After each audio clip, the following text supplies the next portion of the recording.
Hi, I'm Mrs. Thompson. Mrs. Grinsteiner is our student teacher. Welcome to 8th grade algebra.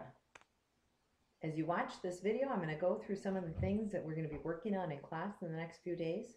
You're going to learn to use different kinds of numbers that describe real-world situations and perform operations. Two big ideas that we're working with. One is working with variables. What do they represent? Patterns, relationships. The other one is the properties. How are they related to algebra? We're going to work with both algebras problems today as we start out, algebraic expressions and numeric expressions. You will be taking some notes for me. The key thing is that you understand the meaning of expressions and that you can write variable expressions that model real life situations. You will also see your notes. What I would really like done for tomorrow is that you do 1-1 and 1-2 notes, and you'll see the page number by there and kind of where you can look in your textbook, so you can look at those.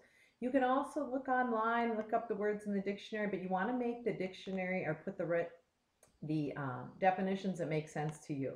In this video, you'll find some of them, like a quantity. That's what we can measure or count. If you're thinking of counting apples, if you're thinking of counting shoes, a variable, it's a symbol, usually a letter that represents those. The most common letter we use is X and Y. Sometimes you'll see Z. I try and stay away from O. I try and stay away from S. They look like numbers. Variable expression, it's a mathematical phrase that includes one or more variable. It could be something like 2x. It could be something like x plus 4. It could be something like 2x squared plus 3x minus 5y.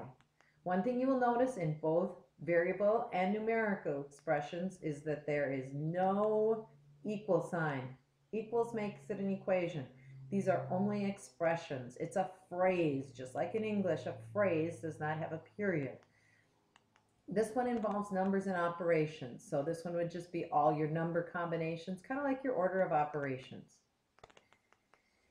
In your notes that you're going to be taking, what I'd like you to do is circle the variables for each algebraic expression. We're going to talk about these tomorrow in class. So circle the variable in each one. So if you'd go through and do that. Here you're going to see more definitions that you can actually put in your definitions on your sheet. An algebraic expression has one or more variables, it's a phrase. A numeric one has operations, no variables. So they're going to put the N or the A in front of each of these to tell me which phrase it is, algebraic or numeric. Here are some key words in translating: addition, more than, sum, plus, increase. And most of these you've seen before. The ones that I think are the trickiest ones are in our subtraction. The phrase less than, subtracted from. I think people often miss the one diminished is another one that students will always ask me about, diminished. That does mean to subtract. But the less than and subtracted from, I put back here switch the order, and it's really important. What do I mean by switch the order? Well, if you have the phrase 7 less than X, we know the less than means subtraction. Switch the order means that the 7 comes behind the subtraction. You're taking it away from the number X, and the X comes first. Whereas if you have the phrase 7 less X, that simply means subtract 7 minus X. Now, the less than and subtracted from, that both of those you have to switch the order. So be careful for that. Product is multiplication, multiplied times the phrase of. Often means multiplication, but not always. And then your division phrases that you'll see. What I'd like you to do now is complete this table, putting down the operation, add or subtract, and you can either put a plus or a minus for me, or you can write out the word A. You can put A for addition or S for subtraction. Circle the expressions that find 18 more than 6, and now write the algebraic expression for 18 more than a number n. If you will have those filled in when you come to class tomorrow. Writing the expression for multiplication and division. What algebraic expression for the word phrase 6 times a number? Well, here's what they want you to do. Look at the sentence and put add, subtract, multiply, or divide. So again, back here, I'm going to see add, subtract, multiply, divide. The phrase 8 less than a number tells you to subtract. So you would put subtract back here, 8. So just filling in those phrases. Then they're going to ask you to write this last phrase in your notes. What is an algebraic expression following the phrase 8 less than the product of a number and 4? So they break it down into steps for you to get that final phrase. Some of you might be able to kind of skip some of this and look at it.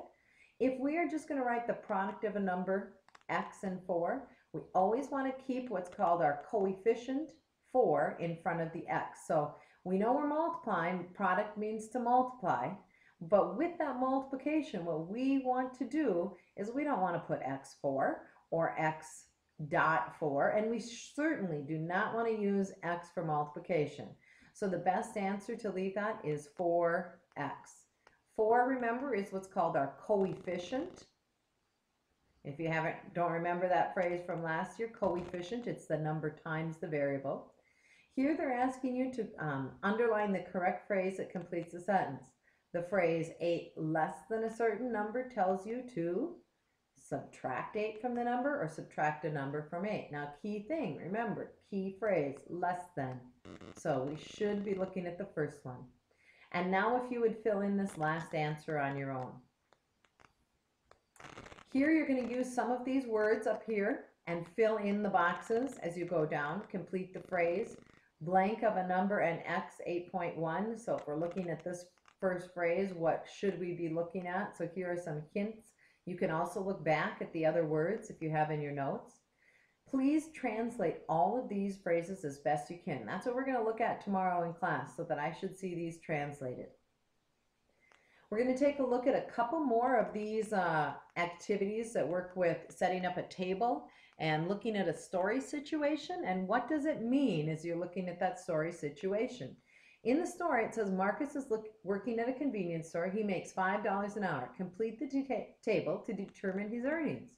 If the wage process column, write the steps. Write your answer in the wage value. So if he works 6 hours, we are going to have, how much is he making an hour? $5 times 6. His value would be $30. Sorry for my writing. Here he's making $5 an hour times 8. 5 times 8 gives us $40 for his value. And you can fill in the rest of this table. Once you see that, here we're going to have 5 times 10. So 5 times 10 is going to give us the value of 50. The first question says, what is the constant in the problem? Well, in ours, it looks like the constant is the hourly wage. Each hour he gets paid the same, hourly wage. What's varying? The number of hours that he works. That's what's changing.